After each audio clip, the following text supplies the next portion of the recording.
This is our presentation of the In Cold Blood plotline. The primary pillar in the exposition section of In Cold Blood is characterization. The quote to accompany this is on page 6, which describes Mr. Clutter. Always certain of what he wanted from the world, Mr. Clutter had in large measure obtained it. He wore a plain gold band, which was the symbol of his marriage to the person he wished to marry. His quote overall describes Mr. Clutter's rather successful life.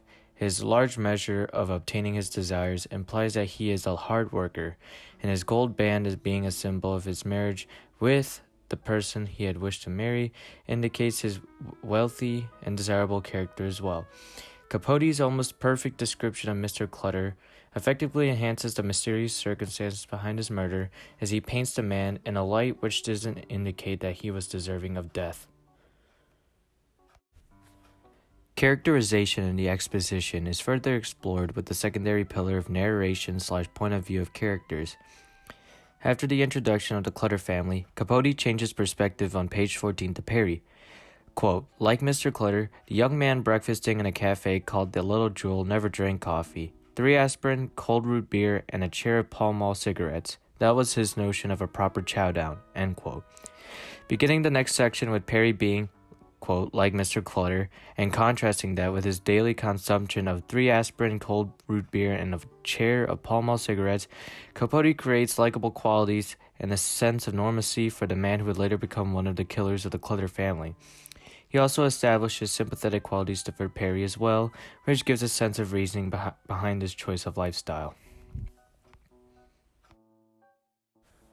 Setting is the tertiary pillar of the exposition. The novel begins with describing the setting of Holcomb.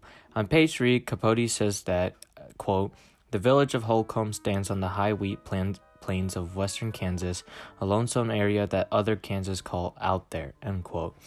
The imagery of a high wheat plains highlights the town's secrecy, and the name out there further emphasizes the town's isolation from the major towns of Kansas. Capote puts focus on Holcomb's distance from the rest of the Midwest in order to place more significance on the mysterious nature of the Clutter murders and how it had an impact on how the people both in and outside Kansas viewed Holcomb. The primary pillar of the turning point is Capote's dialogue. After the murder of the Clutter family, Capote writes the townspeople's reactions to the event. On page 70, Mrs. Hartman says, quote, I never heard a word against the Clutters, and if something like this could happen to them, then who's safe, I ask you, end quote. The statement of if something like this could happen to them, along with the question of who's safe, adds to the paranoia and fear of Holcomb's residents that was sprouted from the murder case and serves as establishing a major change in attitude of the townspeople towards each other. The secondary pillar of the turning point is characterization. Capote builds further upon the change in behavior in Holcomb's community on page 88.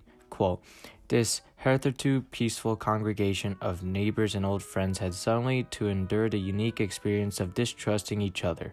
Understandably, they believed that the murderer was among themselves, end quote. The use of the word unique to describe the distrust that they had emphasizes the uncommon occurrence of the townspeople acting towards each other, which in turn adds to the recurring theme of conflict spouting more conflict in a community. The tertiary pillar of the turning point is narration/point of view of characters. After describing Holcomb's varying reactions to the death of the Clutter family, Capote then changes the narrative to that of Perry and Dick. He begins the next section with, quote, far off in the town of Oloth, Perry lay sleeping, with a great portable radio murmuring beside him, end quote. Perry's act of sleeping, along with the murmuring radio, is a stark contrast to the panic of Holcomb and law enforcement, and reveals that even though Perry was already established as a criminal with morals, he is not able to feel remorse for the crimes he has done. The primary pillar of the criminal's side is characterization. Dick's reasoning for becoming a criminal is revealed on page 201. Quote, all that belonged to him, Dick, but he would never have it. Why should that son of a bitch have everything while he had nothing, end quote. The contrasted statements of having everything and having nothing elucidates towards Dick's feelings of envy towards other people and creates an empathetic quality to his character which serves as a sort of justification for his actions. The secondary pillar of this section is narration/point of view. Perry's mental state after the Clutter family murders is explored on page 202. Quote, Perry conceded that he had a lot to live for. Such dreams were gone. Gone, too, was Perry Old Parsons, had died without ever having lived. End quote. The closing phrase of dying without having ever lived reveals that Perry feels as if his pursuit of wealth and success never got him anywhere, and that he expresses regret over leaving his old identity behind. These feelings create more sympathy for Perry as they show that his life was wasted in his efforts to become richer and more successful. The tertiary pillar of the killer's rising action is dialogue. The quote to represent this is, "Know what I think?" said Perry. "I think that there must be something wrong with us. To do what we did." Did what? Out there. Capote 108. This quote essentially calls back to the idea of an impending doom on the two. It's building up to the anticipation within the rising action. The dialogue used also suggests that at least Perry is aware that it isn't a matter of fact of if anymore, but a matter of when. This is so important within the book as it allows the audience to ask the question of when and how, which therefore builds up tension. This scene particularly has Perry questioning the morality of their actions, which I interpreted as a fictional element of the story.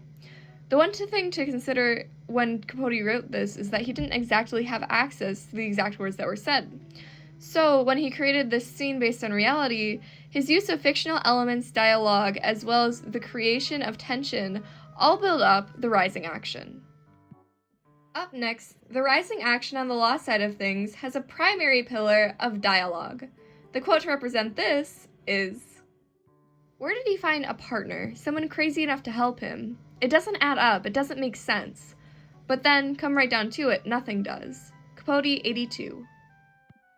Now within this scene, Capote builds up rising action on the law side of things by utilizing dramatic irony within the dialogue presented. The reader knows who the murderers are, as well as the events before and after the murder. So, when Dewey presents this hypothesis that there could be a partner involved, it creates suspense due to the fact that the audience knows who the culprits are, and that there are two of them. Therefore, it contributes to the rising action by leading the detectives closer and closer to the truth that the readers understand and know. The secondary quote is characterization. "He was too tense to sleep, even if the telephone could be silenced, too fretful and frustrated." Capote 102. In this quote, it can create a sense of struggle within the characterization of Dewey. He finds himself so infatuated with the case to the point where he gives up his prior way of living and replaces it with anxiety and frustration. This is a reflection on the greater plot, as there's still that lingering idea of when these killers are going to be caught. However, the struggle in this creates anticipation for the eventual climax of the novel when the two get caught. This struggle therefore accentuates the anticipation for the climax, which allows for more of a rising action to be established. This reflects on the greater piece as a whole, with having more fictional elements such as a plotline. Finally, the tertiary pillar is setting. But that life, and what he made of it. How is it possible that such effort, such plain virtue, could overnight be reduced to this? Smoke, thinning as it rose and was received by the big annihilating sky. Capote 79. The setting of the Clutters, a beloved family being murdered, helps to build up the rising action because of how the setting itself creates tension and suspense. With the family, one that could be related to by the majority of the town, having been murdered, and through that ending the normalcy of the lives in Holcomb, it translates to the rising action since the setting itself creates suspense, and the questioning within the characters in the book. The people of Holcomb becoming aware of this is essential to the plotline of the story, as outside influences on Detective Dewey, such as other citizens, enhance the already created suspense and tension, therefore leading to the rising action.